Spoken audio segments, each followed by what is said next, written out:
Showtime. Dynamite download. Dynamite download, your home for all positive coverage on all elite wrestling. Promo, like the DMV. There. This is the Symphony Boys. The Symphony of five. Download, you guys. Positive energy. You have a great. Your tribal fruit. Along, I come along in the. Well, actually, I did see that, and I was thinking. John Silver, welcome to the show, John. How you doing? More than a taste. We were more than a taste. Cold spray. Tired of the cold spray. I went to bat to do an interview with those guys. You know why? Because they spread positivity about AEW. Welcome to Dynamite Download. Woo! Welcome. Woo! It is Thursday night. That means it is Dynamite Download. We're here, episode 109, with your guys, Mind Runner, SPD. Crayfish is enjoying himself at the hockey rink, watching our favorite team, the Detroit Red Wings. So I got to give him a little pass on that because I understand that. But you got it. We got our Brody Lee shirts on. We got our towels around our neck, and we are ready to go to break things down on Dynamite. Homecoming last night back in Jacksonville.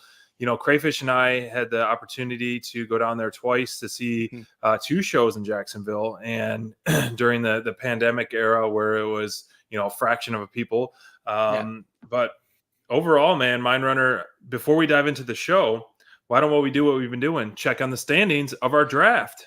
Yes, and I would like to also be Do I even go there? As Daddy Dynamite, because after last night's Dynamite extravaganza, let's give a taste. Let's just see where the rankings. Oh man! Let me remove our logo for just a moment, just in case you didn't see it. But that would be Mind Runner at 28 points. A nice, comfortable lead. Crayfish is a distant 23, and then you and Full Tilt Deb are tied for third place. Notice I said third place, not yes. Last Thank you. place. Thank you for softening the blow on that one. A 10-point lead over you, you slackers there. But that's a taste of what's going on. And now I will say this. I will say that my understanding is Rampage tomorrow night is a very Crayfish heavy Rampage card. Hikaru he's got Swerve. I do believe he's pretty much everybody. Yeah, with Swerve. We swear whose house? He's got Swerve went up. That's Swerve. He's got quite the lineup tomorrow night. However, it's all insignificant to what's going down this Saturday. And this Saturday, not only is Collision a huge day, it's also Battle of the Belts, where, of course, no belts will change hands. But yours truly and Full Tilt Deb will be representing the Dynamite Download Galaxy Universe. We will be there live, and we will have the inside information and possibly get some big scoops, some photos. It's going to be awesome. We're going to go live. Hopefully, if you get there early enough, you'll go live before the show on either YouTube or Instagram, so we can kind of see the set before it all happens. Absolutely. I know you Marks will get there live, so it'd be great, and you got some great seats. We're going to be we're treating this like a world premiere. We're going to be there early. We're going to be camping out. They might have us start helping to put the ring up or something. We're going to get there early. We're going to be getting all the scoop, all the backstage, all the hot stuff. And yes, and we're going to have some really cool signs. Hopefully they won't with the all out brawl that they're going to have between Jericho and the Les Sex Gods versus Ricky Starks. Should be a great match. All over the place. There's a big chance you'll see Full Tilt Deb and Daddy Dynamite in the stands. We got 4 seats, so we'll see it. Yeah, keep your eyes peeled for Mind Runner there on that. Now, speaking of leading up to that, which is, a few short days away, we had Dynamite Homecoming. And so, they haven't, I don't remember the last time they were at Daly's place, but cheers to that. Let's cheers to that. I hear a crack in there. Yes. Dynamite Homecoming with an awesome main event and the Road to Revolution that we're having here. A lot of stacked matches, a lot of impactful segments. And, in typical fashion, this was pretty much almost a clean sweep babyface show for your boy SPD. I'd sent Tony Khan a message and I said, we got to give the baby faces some love. And so he definitely did that. And we had a lot of babyface wins, a lot of feel good moments for the fans who locally were with AEW through the thick and thin of it and really kept them going through some really dark, tough times. And it was cool to me. I think this was it did feel like kind of a special, not necessarily like an episode of Dynamite. It almost felt like a Saturday night or a Friday night show to me, just because of the set. And I know we were so used to the set and so used to Daily's Places for so many months on end. But seeing it now after however many months we've been away from Daily's Place, it was kind of a nice change of pace. And I think it was unique and challenging for the team to the way that they were, the camera angles and where's the hard cam versus the crowd. It's a challenging in an amphitheater. You're not in a full circular stadium. Yep. But I think they managed, and I like the way the stage is and the fans were on the stage. And I think they added a couple extra things. And clearly at the end of in the main event, the stage did come into play big time. Yeah, absolutely. This felt so nostalgic to me watching this, because for a lot of us, AEW got us through some real hard the pandemic times. Like, you're right. The story of AEW should have failed because it started just before the pandemic. It wasn't even a year old, and the pandemic hit. Everything shut down. But that's when QT opened up. They filmed a bunch. They put their heads together. They refused to fail. Yeah. And they turned it around and they provided entertainment. And it's funny because like watching this last night's show, look how far they've come back from. Like, now granted, we're almost, the only disappointment I felt was like Deb and I were talking, is we didn't have Austin and Colton at ringside, the peanut gallery, chiming in and doing all that, all the cool stuff they were doing. MVPs of the crowd, that's for sure. Exactly. They were the cheerleaders. You had Sean Spears there as well. Sometimes you had, there was such a rogues gallery of awesomeness at ringside for so long. But this is where so many of the talent that are now, have come so far, like Anna Jay, Preston Vance. We're going to talk about them a little bit. Sure. Where they've come so far. This was where Brody Lee debuted, and I really felt like this was it wasn't supposed to be a typical Dynamite episode. And as small as the crowd was insane. The crowd really I agree. I think there was a hot crowd for sure. Very hot crowd. Everybody there was such a great vibe there that you could translate it through the screen. And I felt like I felt like for a moment I was a bit transported back to the pandemic era, if you will. Absolutely. It like you said, nostalgic, and the first thing other than Brody Lee, who rocking his shirt, RIP, seeing the Daily's Place, I got the Cody vibes, Cody feels. And so, when I think of Daily's, those, Brody Lee is one person that sticks out. Dark Order, just in general, that really sticks out and always will. And I think Cody, for me, it just always is that way. Is there any other particular wrestlers that kind of stand out to you when you think of the Daily's Place? Well, yeah, I mean, that was where so many people debuted. It's unfortunate Matt Hardy had his broken Matt Hardy debut there, but he made the most of it for that. Yeah. I really feel like I felt like it was interesting. We're going to talk about the women's match, but I thought a really cool comparison was Julia Hart's when she first became part of AEW, she came cartwheeling out or somersaulting or whatever that is. Varsity Blondes. Backflipping out with the Varsity Blondes. And if you look at the Varsity Blondes with Julia Hart, who would have like the three of them? And I'm not bashing Lexus King or what have you. Right. You know, he's doing his thing. He's going his path in WWE, and good. I think that's good for everybody. You know, Griff Garrison's killing it. He's killing it on Ring of Honor. You know, he had a match with Edge recently, or Adam Copeland.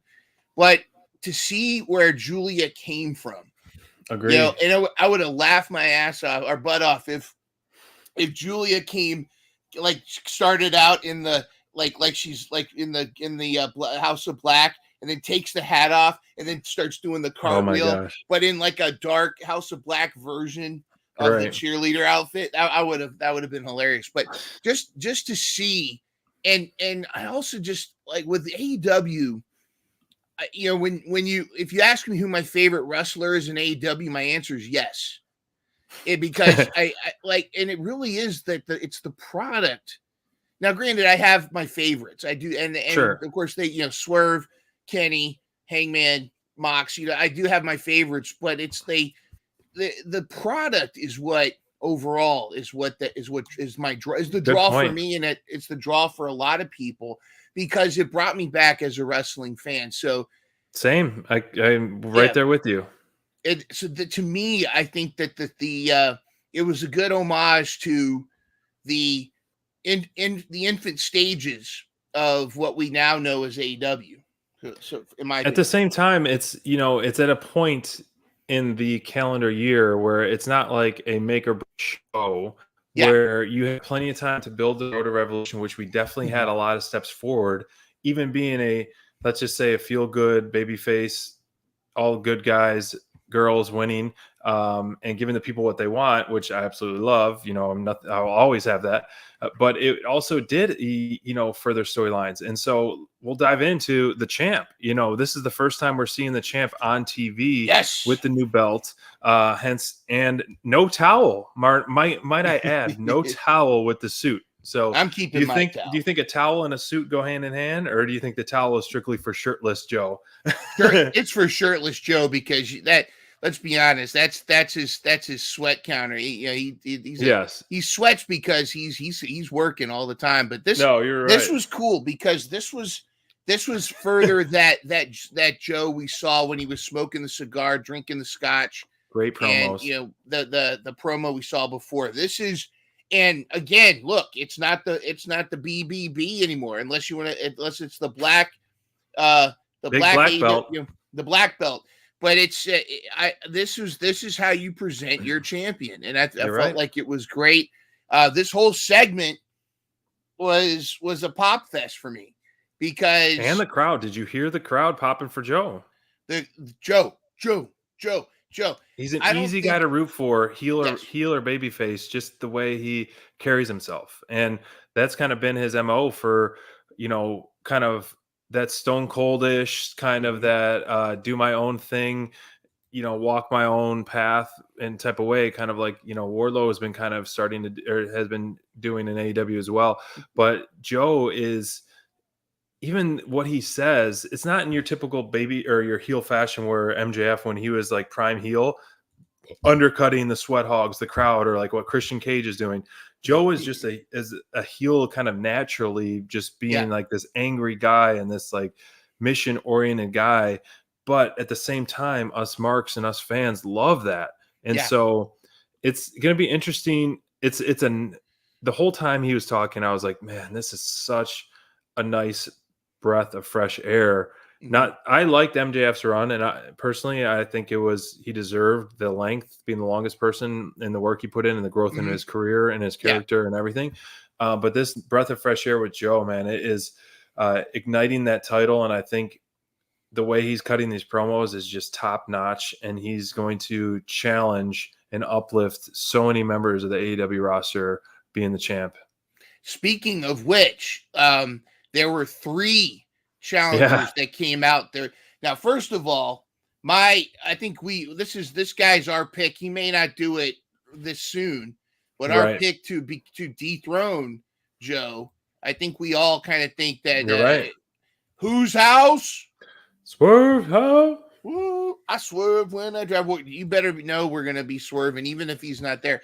But I feel like that face to face between Joe and Swerve was tremendous. I mean, the pop it got, and just when we thought this was going to be the thing, this was going to be the build.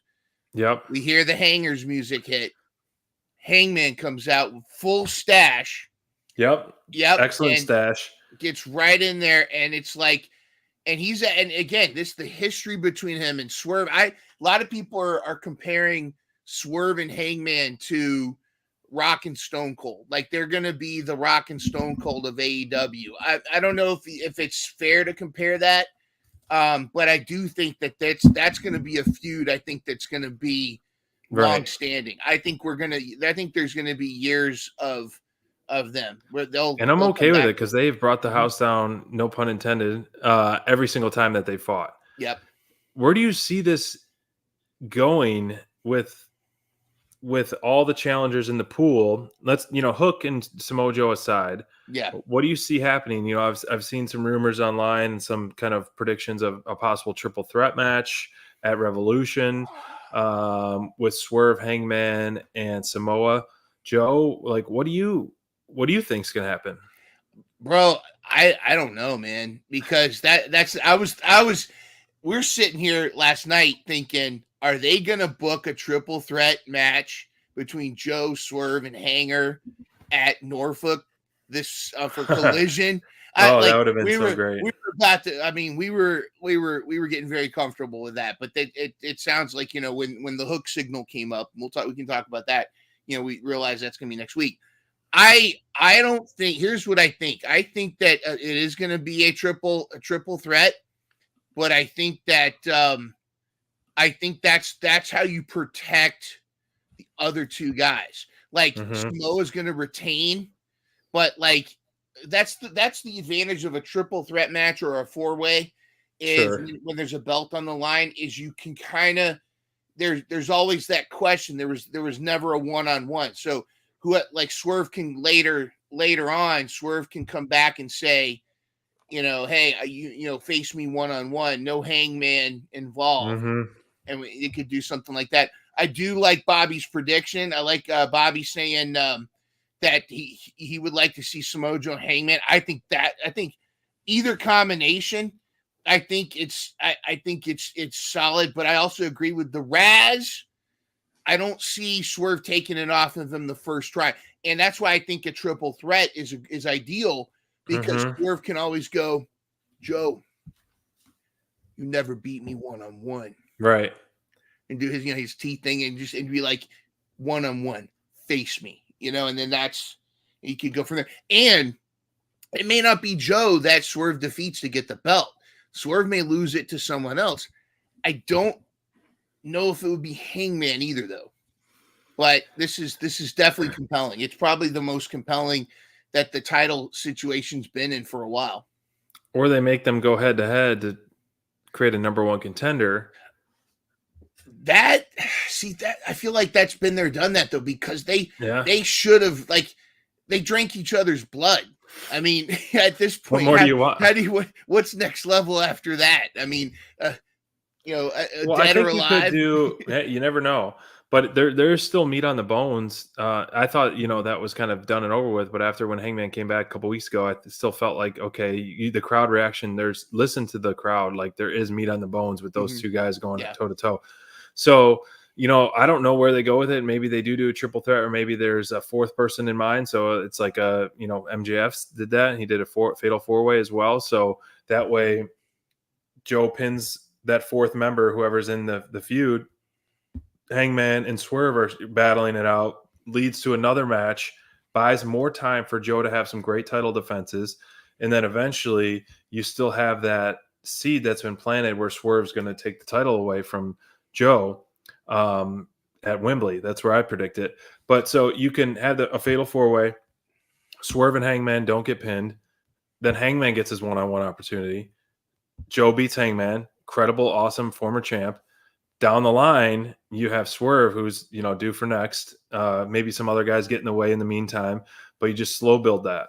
Yeah, that's good. The other thought I had was Joe gets through this 3-way at Revolution. Yeah. Joe goes right until Double or Nothing. And who's finished with his obligations with New Japan at that time? Oh gosh. And bruv, if Will Ospreay then defeats Samoa Joe at Double or Nothing or something before then, gets the title, and then what? And then all of a sudden gets the title, and then all of a sudden you have all of a sudden you after that you have this incredible moment where you've got Ospreay, you've got I want Ospreay to have gold, but I don't know if it's time for him right off the bat. I mean, I would be all for him going all in. But then Ospreay Swerve at All In. You see what we got? I do see what I don't know what we're talking about. See, the thing is this: regardless of what's going to happen, we know what's good. You're talking to Daddy Dynamite. Yeah, you gotta understand. I'm crushing it in the draft. Nobody's going to take me out in this draft. So what I have to say should actually hold a lot of weight around here. Wait a minute! By God, it's Crayfish! It's Crayfish! Running to the ring like a scalded dog! Cray 316! Who let this guy in here? How did this happen? My God, it's Crayfish!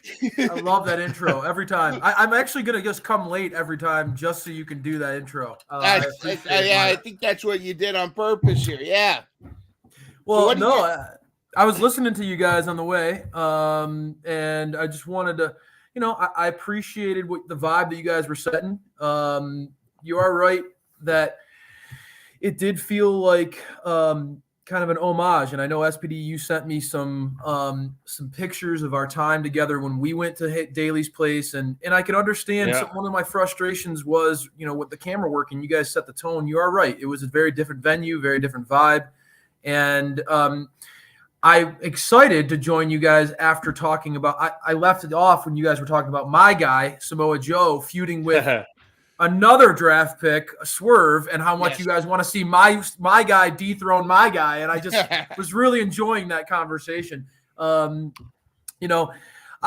say, I know you guys were talking to Ospreay here, and I'll let you guys finish up your thought. But just jumping in, Samoa Joe, I'm talking about tone. That guy does set an awesome tone for the product. And, I appreciate you guys setting a positive tone for the show. And talking Joe, I can come right in and follow suit. I love the aura of this guy. The way he carries himself, you will not see him doing a kangaroo kick anytime soon. I just like the vibe that Joe brings to the product, and I think that it's a very critical time. It's great. It's a good time for AEW to start to have a run like this. 2024, 5 years in, he's clear, very clearly brings a different status to the company in a good way. And I know, SPD, you were saying you enjoyed MJF's run. I think that MJF, got really, really over. And it was a major character switch for him to go from being a total scumbag to being a babyface. Yeah. And for him to trial that while being world champion, I do give him credit for that. But I don't think they're going to mess with Joe. Joe is who he is at this point. He's a no-nonsense. And like you guys said, he's kind of a babyface just by being – and he's kind of a heel both just by being himself. Just by being himself. Kind of a Moxley. He feels authentic. He feels authentic.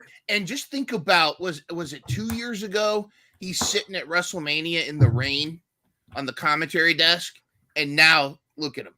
Joe has proven, Joe has done so many great things in his career hey, are you drinking the Woo energy drinks? Why, yes, Crayfish. I am drinking Woo! So Woo I'm not going to lie to you. This is, I'm really excited because I saw you post that on Twitter that you were going to review them. And I actually really am excited to hear your thoughts on it. Well, let me tell you something there, Crayfish. when you're gonna drink something, you gotta drink the best. You gotta drink the best ingredients. And you can't spare a dime. You can't spare anything for your health, son. What you gotta do is you gotta make sure you trust the man on the can. You gotta make sure that you look at the oldest ride with the longest line, baby. Longest line. And tell me, what flavor do you have right now? Well, my flavor, crayfish, is the sweetest. It's the high flying, jet flying. It is the styling, profiling, limousine riding, jet flying, kiss stealing, wheeling and dealing.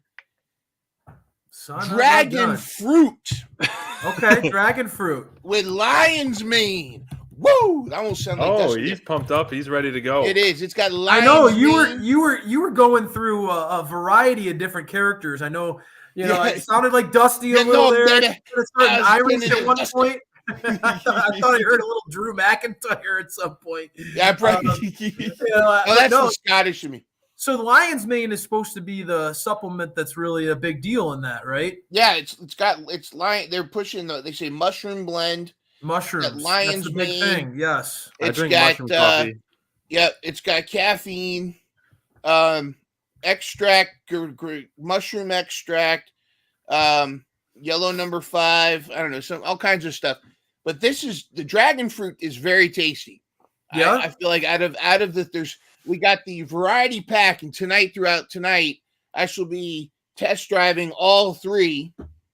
Woo! I hope you don't have caffeine overload. Lemon. My goodness, yeah. Daily basis. Hope you don't have to go into work in the AM. My goodness, to keep you up all night. All night. Right. Is Deb ready for you? My goodness. Woo! Look at him. He's all right. I guess I'll the just, gills. Here's what I'll do. Take a sip of each. Yeah, I'll sample one a week. I like that. That's a great idea. Good this compromise. Week it's the dragon fruit.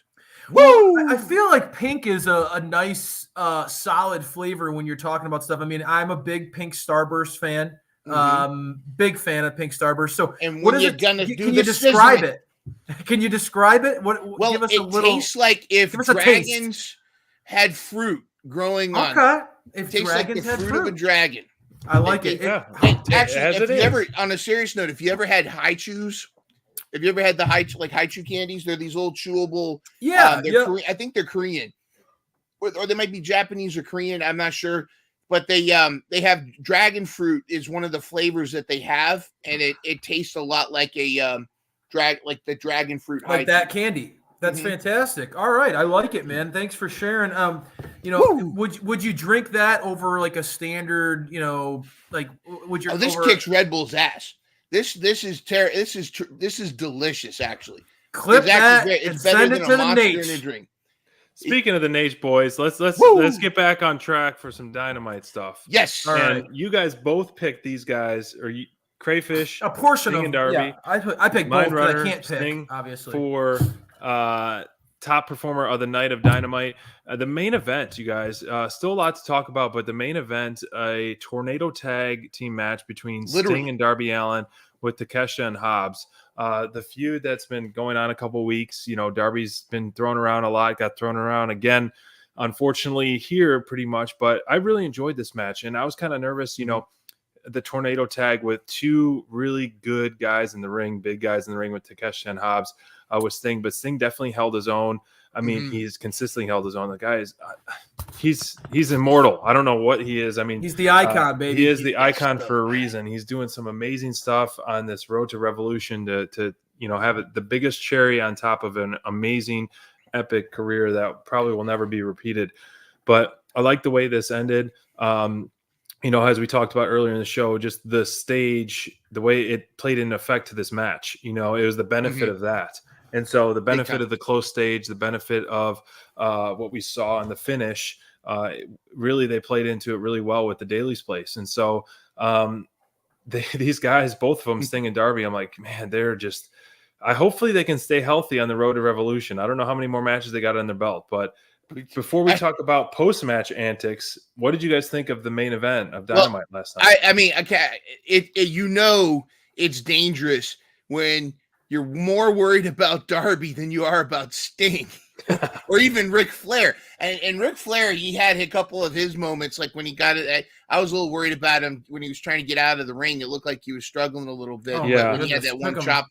But Darby was in full crash test dummy mode, and I have to. Unfortunately, I actually have to kind of agree with Cray if with my my MVP if I could add Darby to the list, because I just went with Couldn't Sting cut him out because Darby was kind of my runner up last night. I mean, I had a handful, but Sting, I went with Sting just simply because. This is an old man doing this stuff. I mean, this guy pretty wild, dude. This guy How old is doing 62. Yeah, he's 63 now. I think is he 62 or 63? He's in his 60s. That's all you need to know. Is the man's in his 60s. He's in his 60s and he's doing this stuff, and he's taking bumps like the finish with Hobbs onto the tables. I mean, that was incredible. But that spot where Takeshita and Hobbs like swung Darby across the ring. That's going viral. He almost hung himself on the bottom rope too. I don't know if you saw how he landed. That was like it was like, okay, Darby's the one we're worried about getting hurt. That says a lot about the. I mean, I mean, like, I know that was going viral, but I mean, for those of us who watch Darby, it's like as Brian points out. I mean, it's just like SPD. I know it's like SPD's ready to get out some tissues every time he watches the Darby match. He's like, he's scared. He's scared for him and feels so bad for him. And I get it. I mean, he like SPD. You always call him the crash test dummy. But I mean, those of us who have been diehard fans of AEW and who are on the Darby Express, this is normal. This is just another Wednesday for Darby, man. I mean, this dude is nuts. He's shown that he's just nuts, dude. Like, I mean, we can all feel that way, but like those of us who have watched, Jackass or whatever, like this is he's shaped in the mold of Bam Margera or something. I mean, it's the same mentality. Steve-O. Right. He's like a Steve-O. Right. It's just like willing to do anything for entertainment. And I'll be honest. We've had, if you're a wrestling fan long enough, there's always going to be a guy that like is willing to just go a little crazier than everybody else. And you just wonder how they do it and why they do it. We've seen Mick Foley be that guy. Spike Dudley was that guy at points.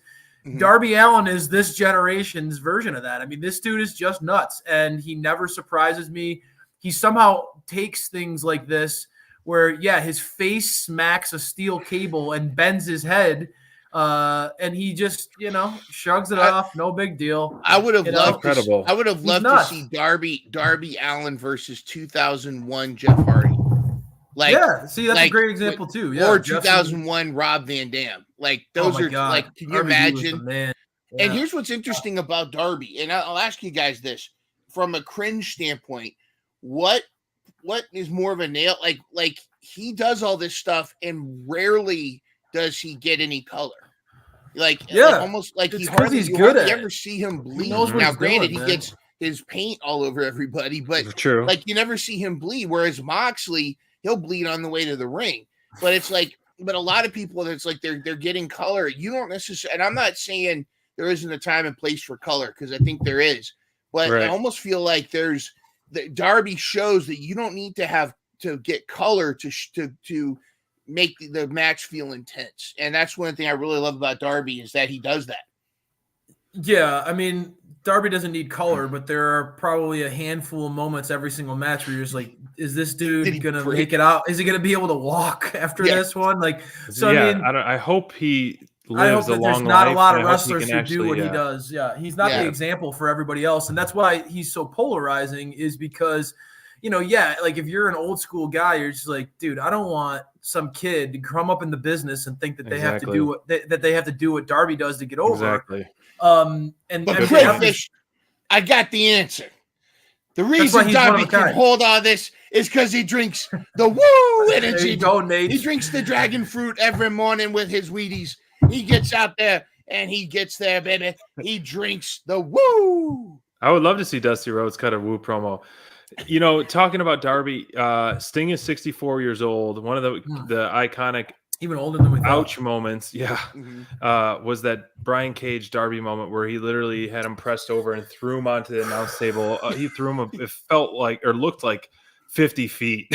But Brian Cage with his insane strength, that is definitely a Daily's Place moment that I'll never forget for sure. But the amount of bumps and then him getting thrown down the stairs. The stairs at Daily's Place. Oh my gosh. We should do a top, all those top moments. 10. And here's the thing, like all those moments are cool. And I think that they are like, cool.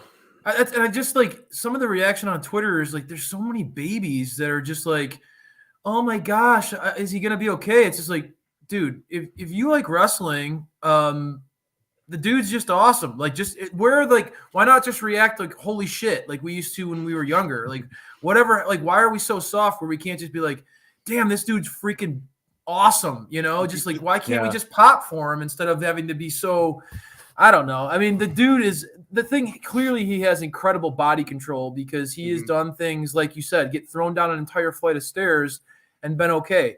That he's special in that way. Not everybody could do what he does. And he makes it look incredibly cringe. Like some people, you know, it looks like it hurts, and it probably does. But he's so good at it, and that's why your Jeff Hardy example was a good one too.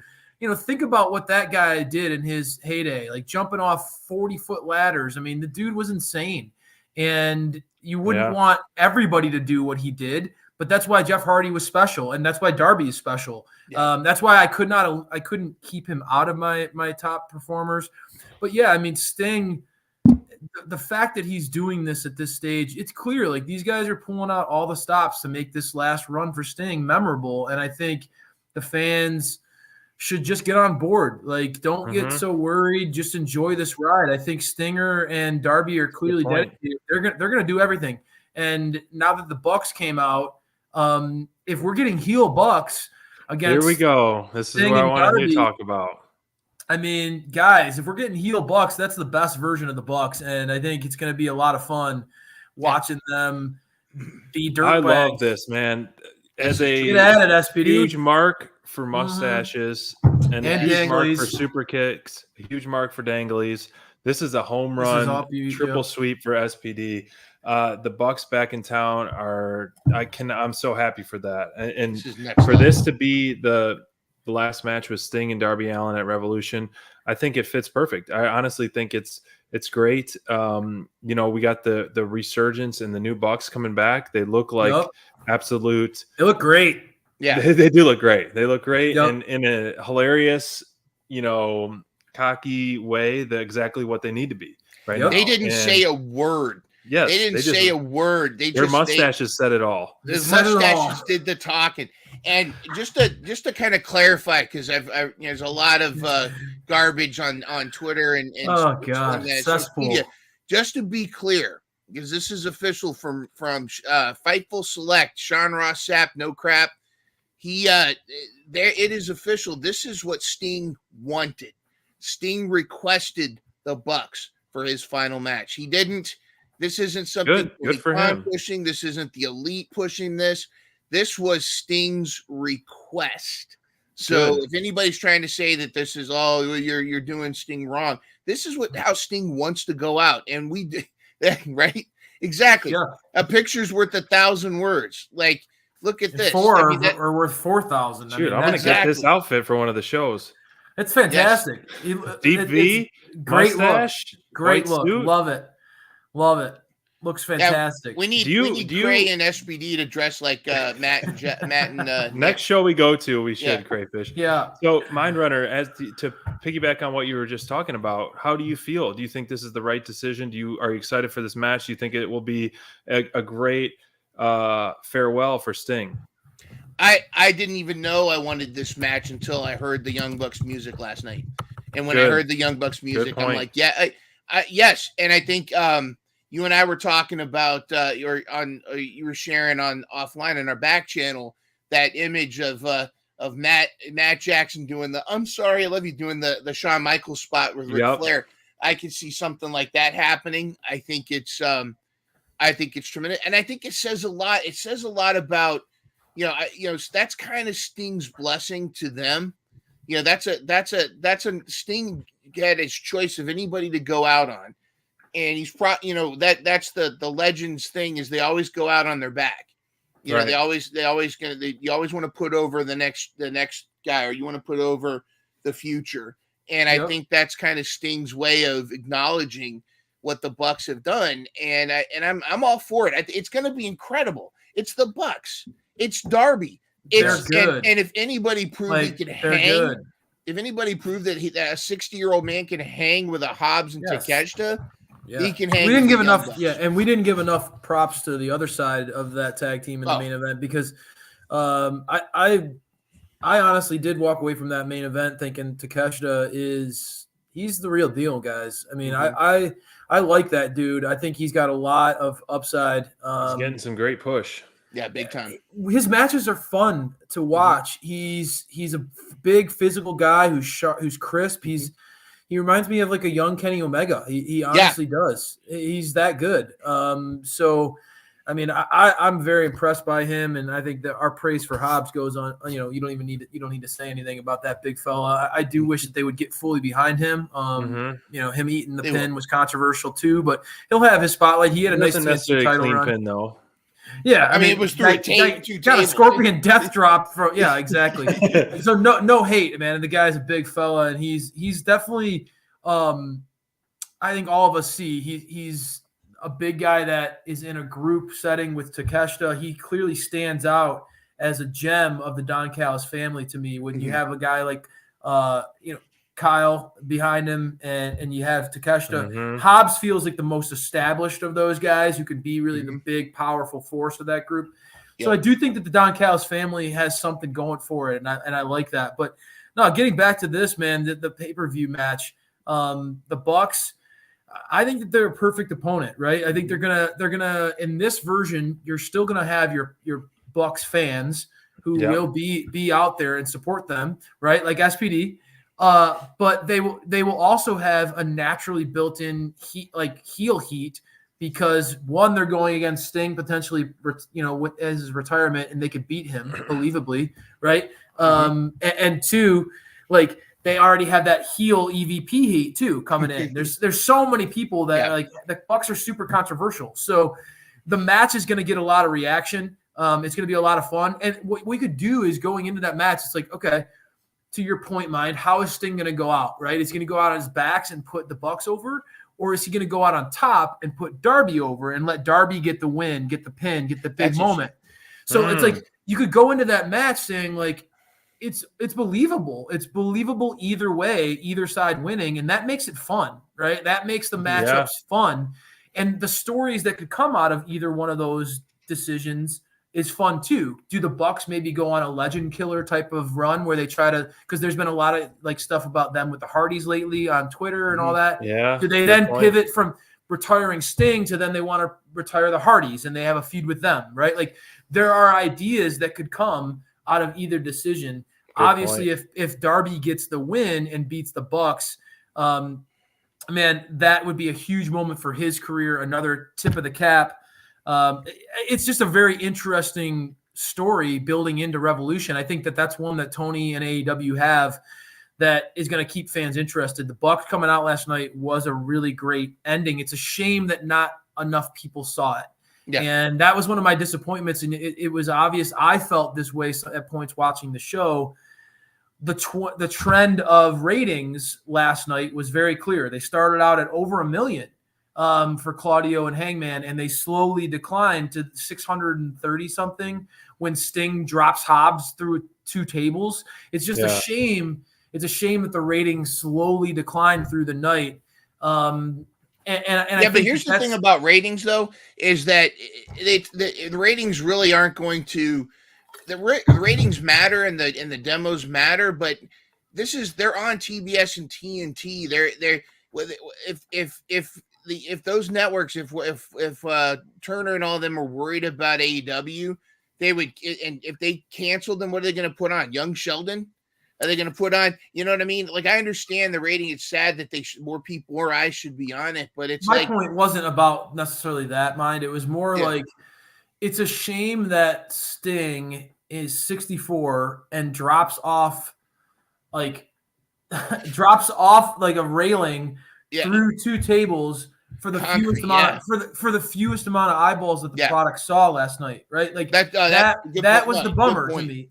And I know that in today's day, I know in today's day and age, it doesn't really matter anyway, because if you're on social media, you're gonna see the clip, right? Yeah. But like, there is something to be said as for being an AEW fan, right? Like you do want some of these big moments to be in front of the most amount of eyeballs for the health of the product and the health of the company.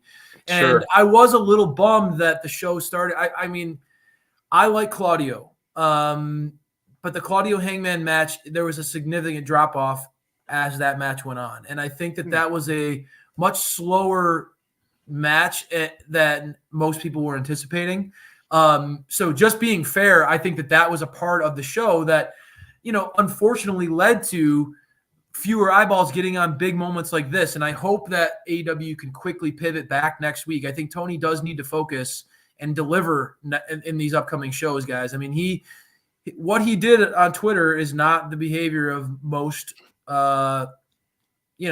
promoters, I suppose, but he needs to strike while the iron's hot if he's getting eyeballs on the product that way, right? Like if you're going to bring viewers in and you're over 1 million, make sure that you have a plan that you're keeping eyeballs on the product. That's only my only point about that, guys.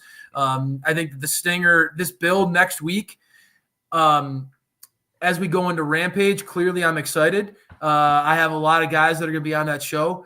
Mine, you're a little heavy on Collision, correct? Yeah, but actually, I do think that Deb and SPD have got some folks on it, because Deanna Purrazzo is debuting against Red Velvet. But where I'm Daddy Dynamite. I think you can definitely call Crayfish Mr. Rampage. Well, this week, anyways. Yeah. Right. I mean, the pay-per-view was huge for me, but this week, I mean, I have Sheeta, Eddie Kingston. I have quite Swerve. a bit of Swerve. Yeah, I have a lot going on Friday, so hopefully I can catch up a little bit. But man, you do set the pace. It is impressive, the lead that you have. To piggyback on what you said briefly before I got a quick hot take, Crayfish, if you're looking at social media on AEW's YouTube page, the #1 video in the last 24 hours is the Samoa Joe promo segment where they cut it up that almost has 400,000 views. The next biggest one is the Sting Darby Allin with 231,000 views.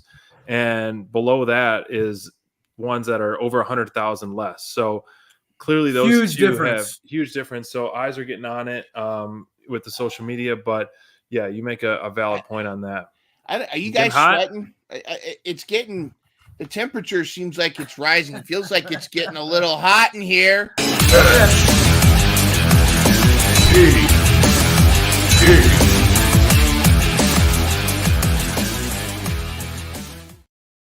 SPD's hot take. That's right. On the heels of my hot take, I want to hear yours. Let's hear it. That was a good hot take, an unofficial hot take. So SPD's hot take of the week.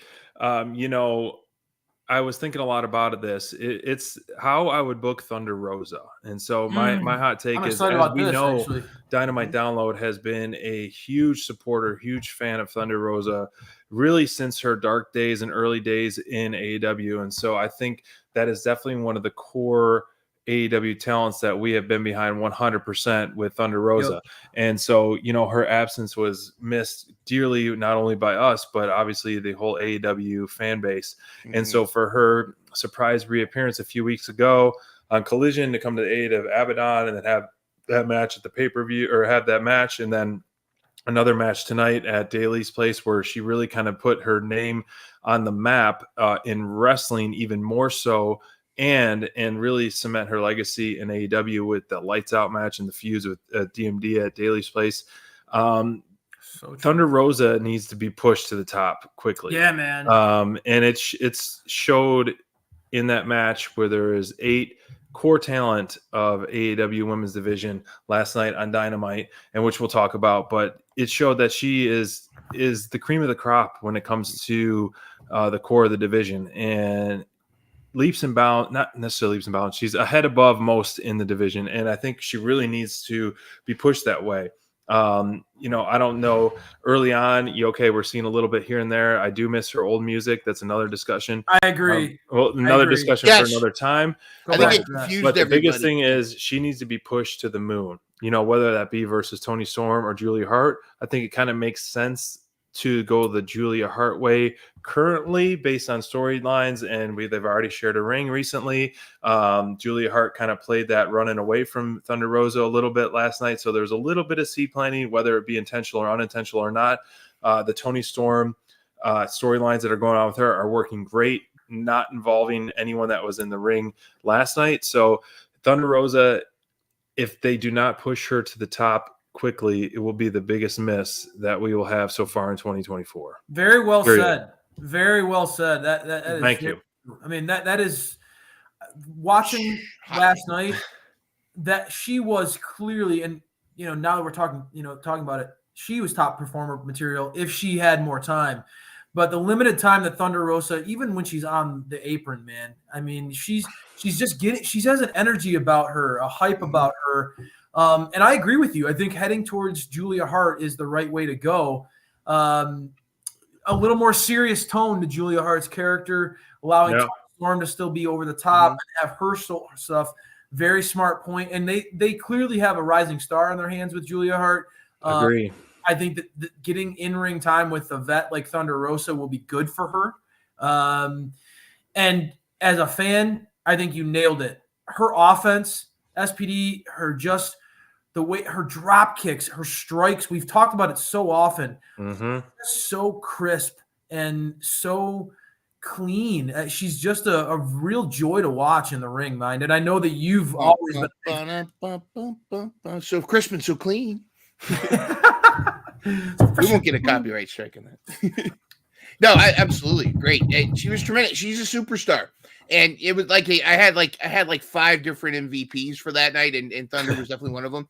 I do think it threw me off. It threw a lot of people, I think, in Daly's place off when you didn't hear the familiar, because that became almost like the shattered glass for Stone Cold. So good. Good point. And I almost feel like I wish Ruckus could put that, you could keep the new song, but just put that boom, boom, boom, and then go into the other song. I don't even want the new song. I'm with you, SPD. I think sometimes, and I get it, mind you are right. If Ruckus wants to add some stuff and they decide to change the song, that's their decision. And he's great. But that song was an iconic song in AEW. It's one that just gets you going. It's just that one that. And it's a different energy level than this new song. And I just an ass whooping is about to happen. Exactly, dude. They changed Stone Cold's music. You're right. I remember they did. Which was not bad, but it really wasn't the classic Stone Cold music. It was so true. And I feel like that. I don't want to say they fumbled her return. I feel like it's great that and I love that she's back in the promo ads too. But I feel like that was a moment missed, because if you heard you would have heard a pop. Changes everything, dude. It wasn't pop, but it was a much more gradual pop, because they didn't realize that it was Thunder Rosa coming out until then. But then once she was in there, it was huge. She's been hyping. The Thunder Army is in full force. I think it's tremendous. Up until recently, I was thinking she's got to go after Toni Storm. She's got to go after the world title. There's time for that. But I really like that, especially the teases they did with her and Julia Hart staring down each other. I'm looking forward to that. Besides, Toni Storm's going to be busy with Wendy Richter. So she's going to be busy with Wendy Richter. That money match there. They're building it. They're definitely building to it. I want to, before we move on from the women's match, I want to highlight the tandem of Statlander and Willow, because I felt like they were working very well together. There was the one where Statlander went one way, and then Willow came around with the pounce or the yeet or whatever they call it. I feel like we're getting very close, because if you look, Julia Hart, Sky Blue, Ruby, and Saraya. Tony's testing out. You're right. Tandem women wrestlers, I think we're getting close to women's tag team titles. We talked about it in our private chat. Like, we're going to make this here at Dynamite Download a fantasy 8-team bracket of crowning the first women tag teams in AEW. And so we're going to throw those in there, and which will be in a show upcoming. We're going to slowly start to do that, which we should really, I think maybe by next week's show, have maybe the first bracket. You know, like you mentioned, mine, you got Willow and Stat kind of leading the way, that they're really hinting to that. Saraya and Soho, you have Heart and Blue, you have the Renegade Twins. Does TJ come back as a tag team? You know, you have a lot of possibilities in there. We'll see, but we'll just throw it out there. Maybe it'll gain some traction. And I know the TK watches the show, so maybe they'll create a tournament to crown the first ever AEW Women's Tag Team Champions. Yeah, when you look at that screen, you know, there are tandems that are naturally emerging there. And I think that they have done a very nice job of building Willow and Statlander together as a team mind. I think that they work well together, very impactful, very fast paced, you know, big, strong, powerful, fast. You know, I like it. And I'll be honest, I think Saraya in a tag team format, she brings she knows how to work a crowd. She knows how to work a live audience. She's got a great look. She's a pro. She's a lot of fun when she's on screen, and allowing her to work with somebody like Ruby, who in my opinion doesn't have necessarily the charisma of Saraya. Not a diss to Ruby, but I think that Ruby works best in a tandem as well, because it allows Saraya to bring that big personality, that big star feel, and allows Ruby to be the workhorse in the ring. And Saraya can kind of keep the crowd going and engage with the live. I like their tandem, and I think that if Tony's looking at his tag division, there are some pieces that fit together. And we didn't even talk about the return of Thunder. But my mind immediately goes to the return of DMD, right? Yeah. And if we're talking tandems, I want Britt to come back with Jamie. I think that, like, if you're going to bring Britt back, wait until Jamie's ready. And those two come back together, or that immediately is a power tandem again. You bring Britt back 1 week before Jamie comes back. Sure. Because what you want to do is you don't want to overshadow Britt's return.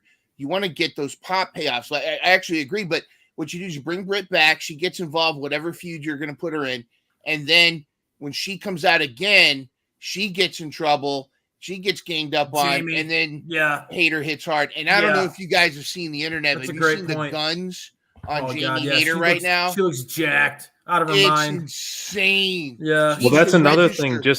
You could have cut and paste what I said is you need to push them to the very, very top right away. And I really hope they're not fumbling this Thunder reemergence, because so far it has not been a top level point. Yes, she's kind of been intertwined with Julia Hart a little bit, but there needs to be some promo cuts. There needs to be purpose of her return. Yeah, show me a promo from her, because she's been able to cut these awesome promos. And then when they do pull the trigger, DMD and Hayter together or separate, there needs to be that promo time. That clear domination, clear where the top of the food chain is. One of my biggest things that I took away from this match, SPD, and I think that you're right on the right track, is, you know, guys, the women's division is actually, we've talked about it. There's a lot of talent. And 2024 is the year. With Britt kind of taking a backseat, Thunder being off screen, we've seen a lot of new stars emerging, and I think that, like, it's fun now to look at this division and think about what it could be with them coming back, and with Thunder being pushed the way that you talked about, SPD, with Britt and Hayter coming back. The thing that has to happen, guys, and this is the biggest thing that I took away from that match, is these women need some stories and some clear-cut feuds that are going to give their characters purpose and direction.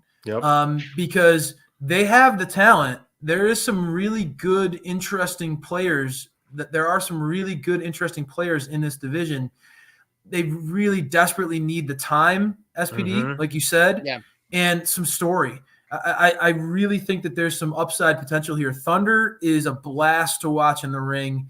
And imagine having her in a program where it actually matters and there's big stakes involved. That's what we need to see, more of that. Absolutely. But Thunder on Collision, really be the backbone of Collision, feuding with Julia Hart. Keep Tony Storm on Dynamite with her stuff. That's two separate keep very different vibes. Yes, two very different vibes. I think all your ideas are money. Money. Because you drafted so much in the women's division in our draft. I'm sure. Talking. Oh, Mercedes are legit. I like it. Yeah, they're legit boss money. Those ideas are legit. I think it would be cool to two different things. If you do hint at a Sasha Banks, Mercedes Moné debut, if she does sign with AEW, hopefully cross her fingers, of course, you have to capitalize on that name to sell tickets. Like I've talked to mine before about it. Like, throw those softballs up like they did with CM Punk, like Darby Allin calling out the best in the world, throw them up like that. You either go that route or you do a double debut with DMD return and a Mercedes Moné debut simultaneously. It's like a double huge pop would be like people, they did the double debut with Brody and Hardy. I mean, they did, and they did with Adam Cole and Danielson too at All In. Adam, that's true. We were there. So they've been known for double debuts. Yep. So I think that would be a nice opportunity to do that. And it could immediately, and SPD to piggyback off of that, right? Like you look at, even though there are a lot of great stars in this division, the best fit for a feud right away with Mercedes Moné is the DMD, right? 100%. Just from a star power, from a promo standpoint, from a cachet, like credibility standpoint, all of it. Like she's the first woman signed with AEW. Yep. Britt definitely carries some.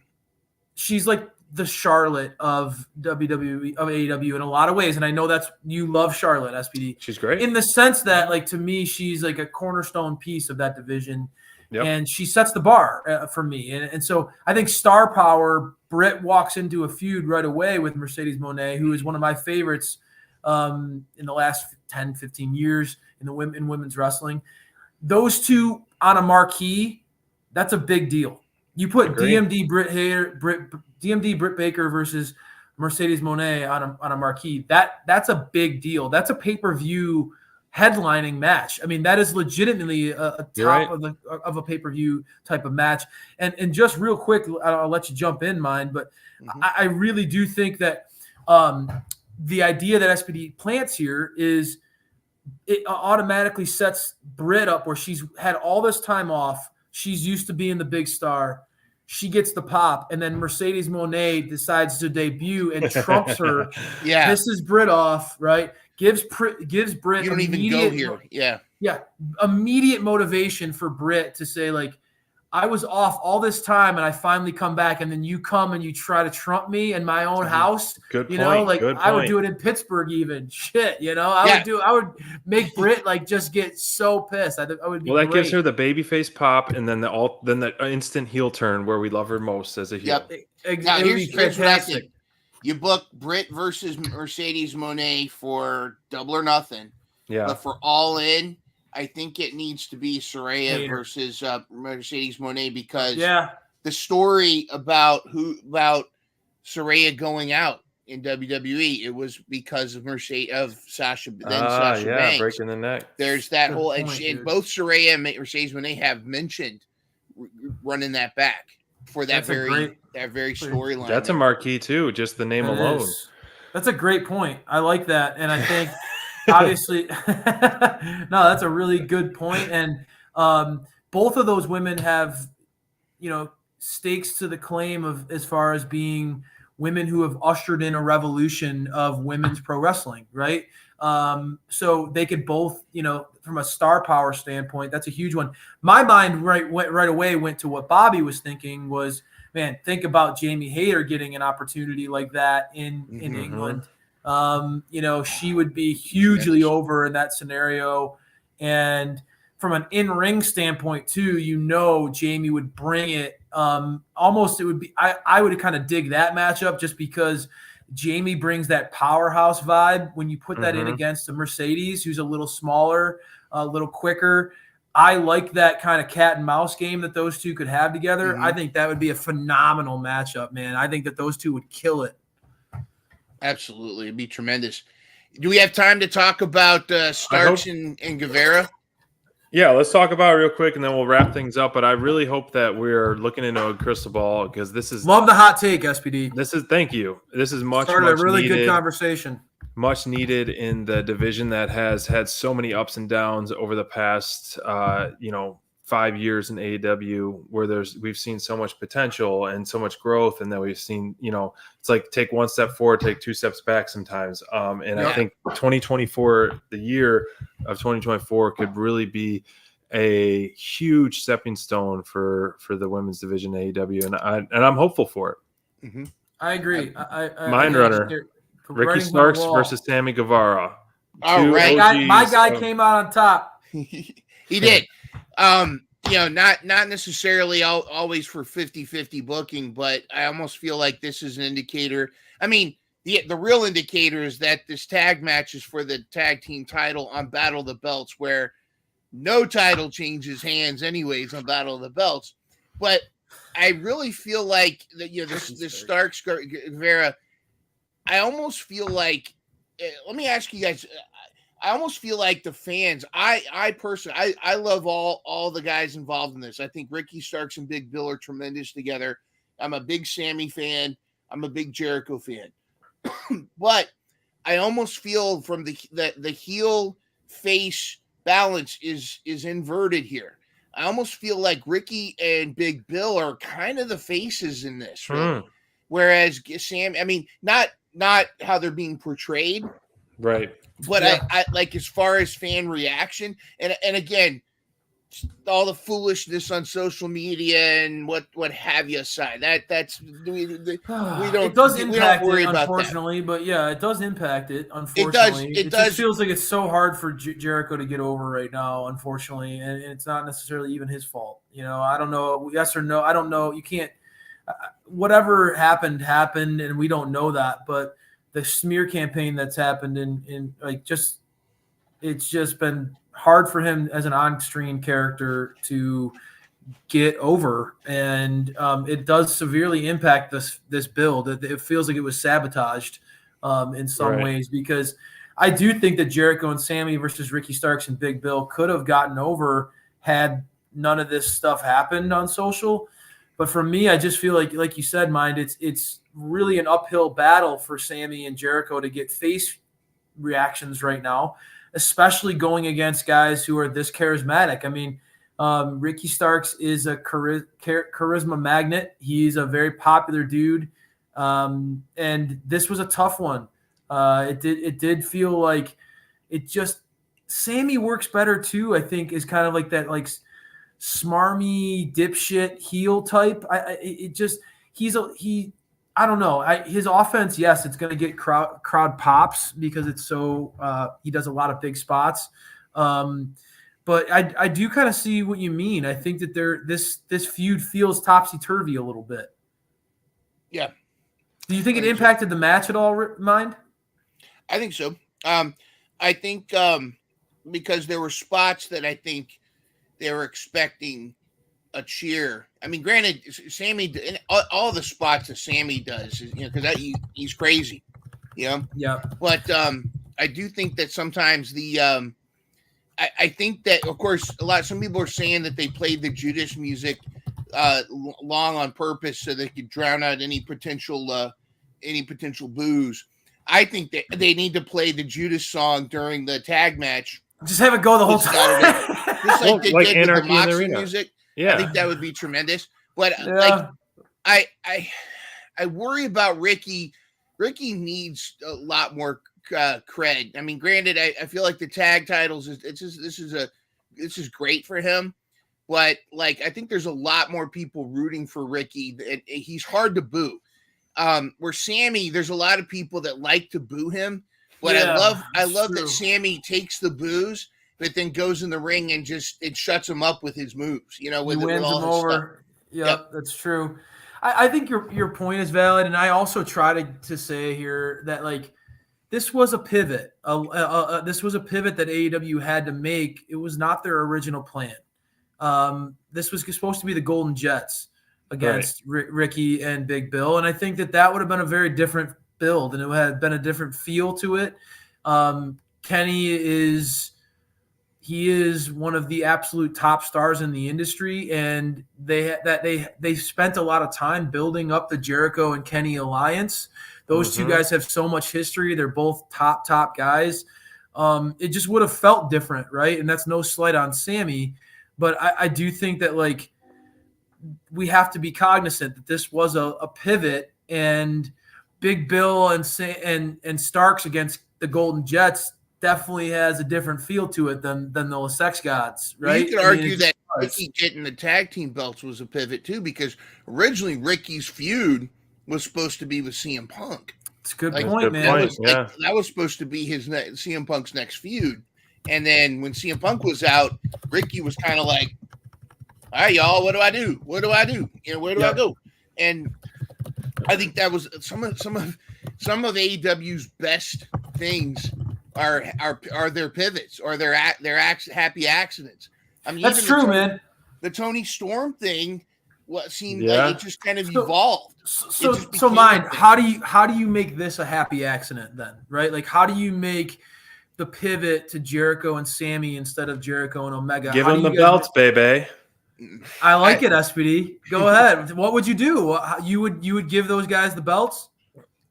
Unfortunately, they have not given the time to shine with Ricky Starks and Big Bill. I love the combo, and I just wish they've had more title defenses, and they have not. They have not been featured as much as they should. Why? I'm not sure. They should be defending those titles at least every other week on Collision, making appearances.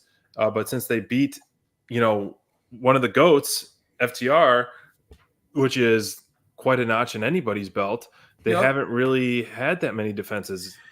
Have you? Can I make the argument? Any defenses? Can I just make the argument really quick that I think that I know Mind you're not for it, but I'm going to use your own argument against you in this case, in the sense that you've pointed out that Ricky Starks and Big Bill really feel a lot like Shawn Michaels and Diesel, right? And did you see Shawn Michaels and Diesel tag a lot back in the day, or did you see Shawn Michaels be the big star up front with the big man at ringside and have his back, and then eventually they had a good feud that pushed pushed Diesel to be a big star. Yeah. So my point is, we all agree that Starks needs a little bit more direction at this point.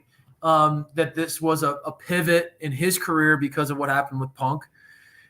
I think SPD's onto something. I think you give the belts to Jericho and Sammy, and you allow Starks to return to what he does best.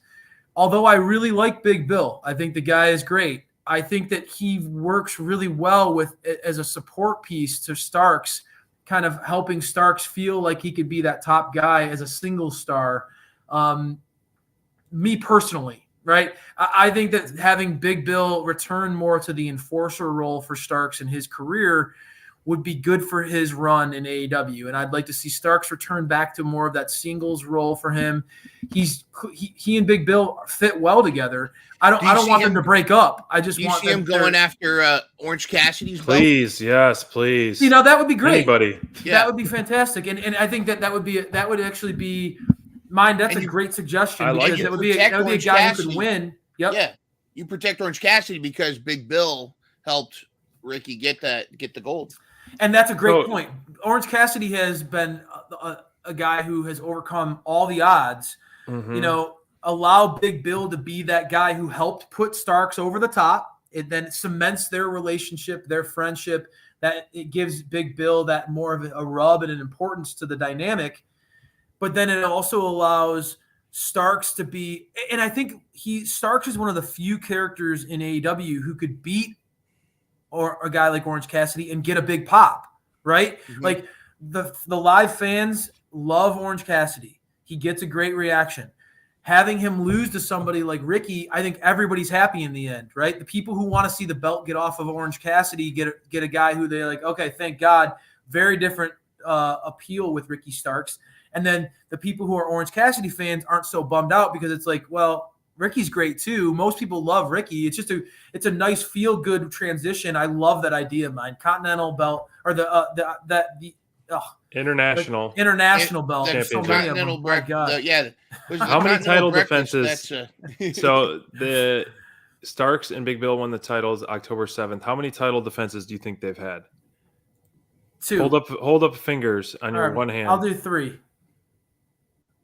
2 is correct. 2 is my original guess. You did say 2, Crayfish. You guys are right, which is unfortunately very, very low in 3 months, essentially. That's so they beat Claudio and Yuta right away, and then they won at the pay-per-view at the ladder match, which was a great match. That was a great match. It was a fantastic match. Yeah, that's true. That was good. But I mean, that's not enough. That's not enough. After dethroning FTR, I mean, come on. That's just not enough. There's not enough I think there's more benefit to give the tag titles to the Sex Gods who were so close before and getting storylines that way than keeping the titles on Big Bill and Starks at the moment, because I don't see where you go with Big Bill and Starks at the moment. I know we had the Sex Gods can do that kind of, okay, now we got the belts, let's resurge this tag team division, kind of like what Top Flight was saying and Private Party was saying, and I think they're good. I think the Sex Gods are a good team to have that kind of run with teams like those types of teams. I think that's a good idea. And my ultimate point is, which team do you think would be easier to book going forward if they don't have the straps? Right? For me, if what do you do with Jericho and Sammy if they don't win? Like, I don't see a clear path for Jericho to be on TV consistently as a singles guy, or Sammy right now. I don't find like either guys like I don't. I think that they need the belts more. I think that Ricky and Big Bill can stand on their own without it. And like I said, we just talked about it. Countless examples that could be exciting for where you go with Ricky if and when he drops these belts. Whereas if they don't win, if Jericho and Sammy don't win, I just don't see a lot of room on a crowded roster for them on TV. I think that they need it more. And I think that's the ultimate point, right? And one of the things that came up on Twitter that I thought was really interesting, and just since we're talking about it, I'll throw it out there. Which titles do you guys feel like are in a better state right now? The tag titles, or the trios titles? Trios, actually. Because I mean, like both of them, both of them are like, But Acclaimed. I forgot that the Acclaimed were the Trios champions for a while. I honestly did. Going into our draft, I completely forgot that. And I know SPD, you got yourself a little taste of that trio. They haven't given me any points just yet, but hopefully no, they haven't. That's why you're sitting on the bottom. Is you invested in trios? Well, I got two trios. Yeah, I was the trio. Yeah, House of Black and the Acclaimed, and it's not working out for you. And that's where I'm curious. Is like, which belts do you guys feel like are healthier? Because we just got off talking about, how we feel like Ricky and Big Bill, they've only defended twice in 3 months and they need to drop the titles. But, man, the Acclaimed, I literally forgot that they were the Trios champions. That's how little that they've defended their belts. Both are in shambles, I think. I think it's more of like what – in shambles. They're definitely in trouble. Yeah. I mean, if you think about 2 title defenses in 3 months of a tag team belt, how many title defenses have we had the last 3 months of a trios belt? Like, but that aside, what division is stronger? And I think the trios division is stronger at the moment. Mm-hmm. Do you? Okay. I do. I mean, especially with the recent Top Flight Andretti stuff. We're getting the Penta trio, mixed trio stuff. Yeah. So we're getting different trios, not necessarily maybe teams that will compete for the belts themselves, but the trios division as a whole of amount of matches and teams that could be potential versus pure tag teams as of late. But with the return of Private Party, I think that there is going to be a focus on rebuilding the tag team ranks too. I think they're trying. I think injuries have probably had a big problem with a lot of this, but what would be interesting a couple weeks ago, you guys have convinced me that I think the right way to go is to do is to drop the Was title. it me? Was it my argument? Come on, Mike. Well, actually, it was a combination. I'm just teasing. No, it's all right. It's all right. But now it's time to listen to the guy that's in the lead. Of, God, here we go. Like that matters. But in all seriousness, though, I think that does make sense. But what would be interesting also would be if the Sex Gods didn't win, but Jake Hager joined them for a trios. So you have because really now what's Jake Hager doing now? You got Daddy Magic doing his thing. You go with Daniel Garcia. You got Cool Hand Ange with Ruby Soho. Aren't we seeing Cool Hand Ange, Daddy Magic, and Jake Hager? They are kind of coming back together. They did have the Danhausen stole his hat kind of thing, so there is a possibility you could go there. But I do think that the more interesting story would be Ricky then going after Orange Cassidy's belt with an enforcer like Big Bill. But what would also be interesting too is if Jericho and Sammy somehow either they become the chase, they become the ones that everyone is chasing for the tag titles. So you've got Private Party back, you've got all these other tag teams building together, and I don't know. You could even argue to put a tournament together to see who'd be the number one contender to face the Sex Gods at Double or Nothing or at Revolution or something like that. And I think, we're talking about the lack of defenses for the tag belts. There's something in me that feels like Sammy and Jericho could be like more of workhorse champions for a short period of time, right? Like, yeah. I mean, Sammy could go 60 minutes if you asked that kid to, right? And he'd get up and want to throw a moonsault at 61 minutes, right? Like that's the way that kid is, right? So, like, it's a way of building something similar to what they're doing with Sting and Darby, right? Is like, all right, like I don't necessarily think Jericho is at a stage right now where he should be going in 25-minute singles matches.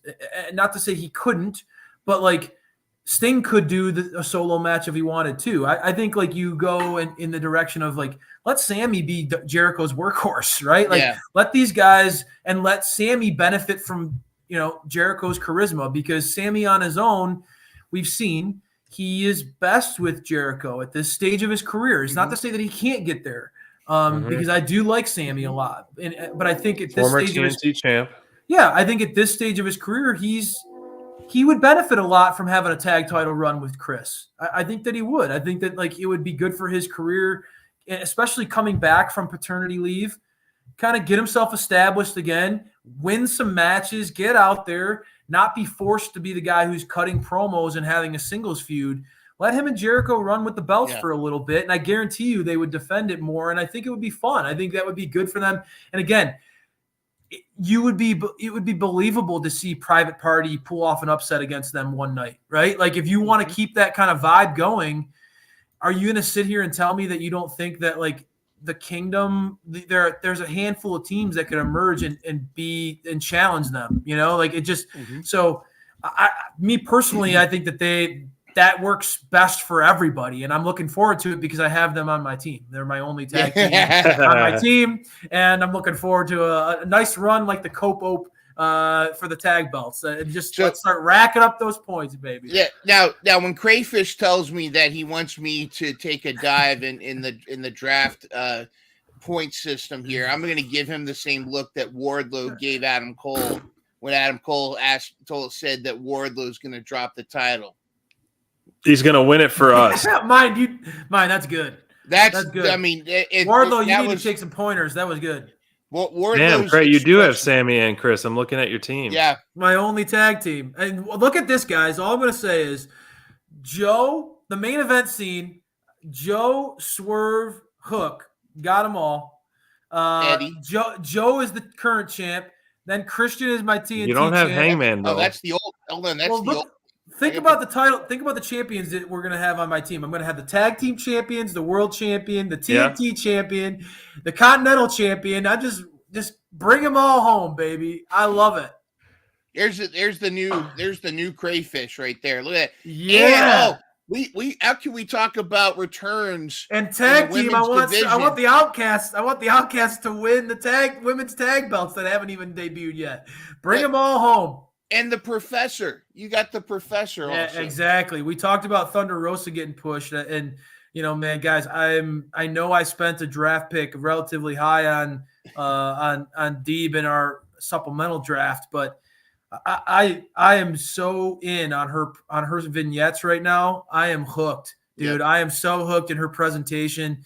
She's exactly what this division needs. She is like she's the Bret Hart, like just brings that serious tone of like, I'm out here. She has a Samoa Joe vibe to me too. Like it's just like I'm here to kick your ass and show you why I'm better than you. I love the vibe of Serena Deeb coming back from a very serious health scares in her life.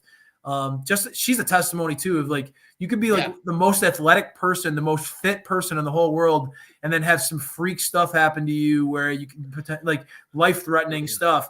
I mean, Serena Deeb, no one takes better care of themselves than her. It's just a testimony how fragile life is, and I'm so happy to see that she's going to come back because she looks hungry. She looks so hungry, guys, and I love her in-ring work. You're right. Again, the women's division just. Should we stay tuned for a armchair booking with Crayfish on Serena Deeb?